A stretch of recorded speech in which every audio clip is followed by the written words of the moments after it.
We've given each of them an opportunity to ask another candidate a question. And can I just get a quick look? Do each of you have a question to ask of another? Okay. But what I'd like to do is not necessarily go in the order that you've all spoken. So I'm just going to mess it around, okay? So for the first question, let's see now. I've got my little grid here. Candidate 4, which would be Ms. Godfrey. You may ask the first question. Thank you.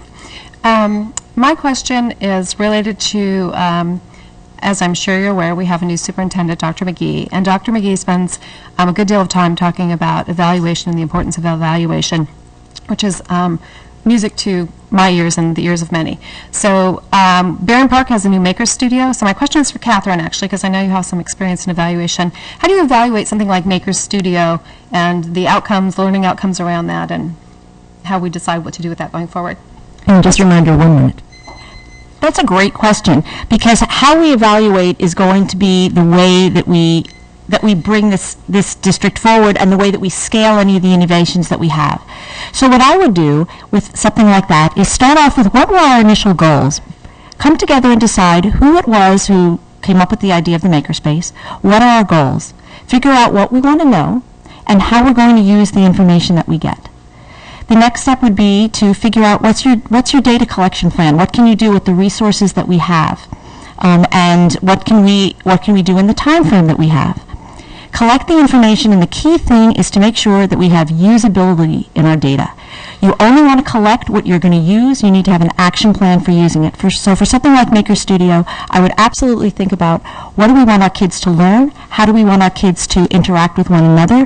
What are all the different things that we're hoping to accomplish through that Maker Studio? And then figure out how we can come up with measures that are very carefully tailored to what the goals are, so we can figure out how we can get usable, actionable information about sustaining that or scaling it. Thank you. Is there a rebuttal? No. Okay. The next question will go to Ms. Donna. You may ask your question.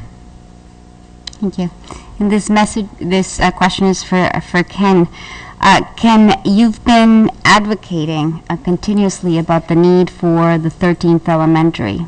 And we've seen enrollment numbers taper off in the past couple of years.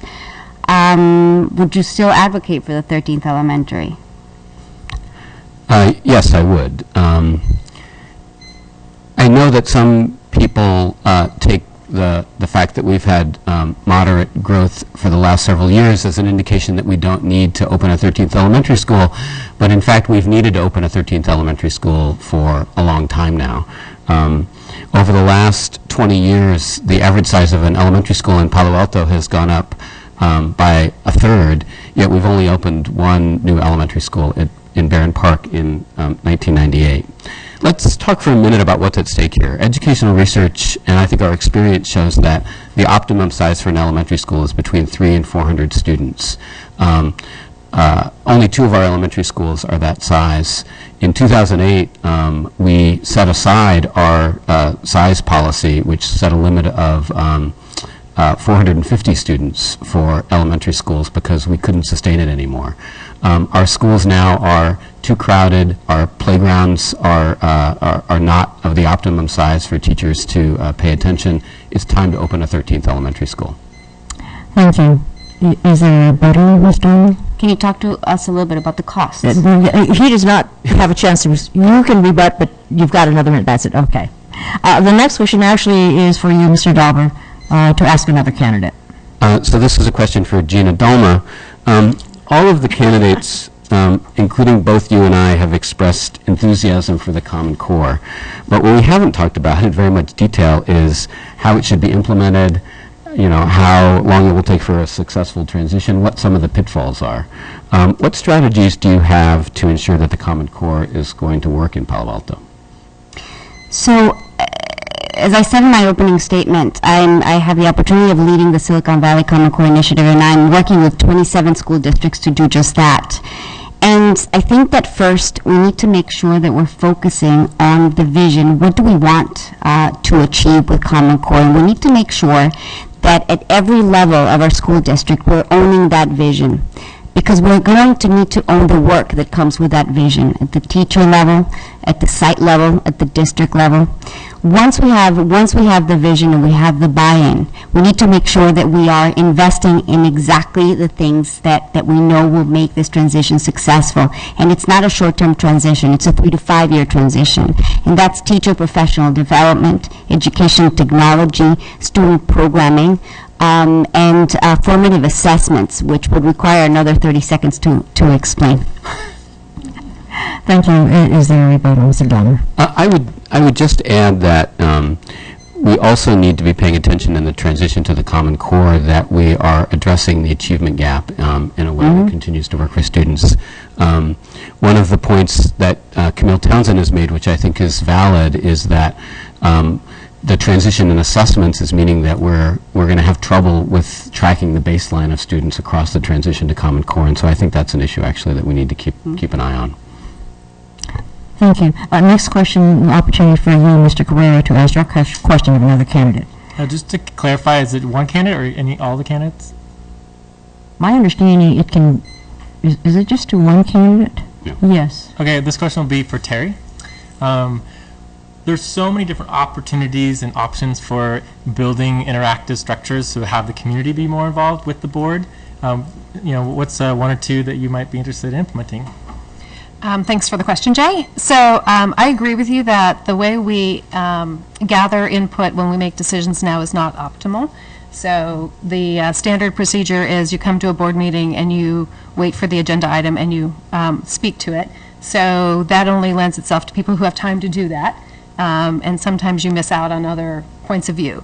So we have in the past, a PTA council put out surveys for parents and community members to have input, but there's also things like clickers and other ways where you can have online, like voting, straw poll voting, that sort of thing, which I think for us would probably be really useful as a way to get a broader base of input instead of counting on people to come stand in this room and do it, or sometimes just email to the board members. So I think there are definitely a lot of electronic ways we can do that, and then there's the old-fashioned surveys as well. Thank you. Is there a rebuttal, Mr. Carrera? No, that's... Okay. The last question is for you, Ms. Foster, to another candidate. So this is a question for Gina.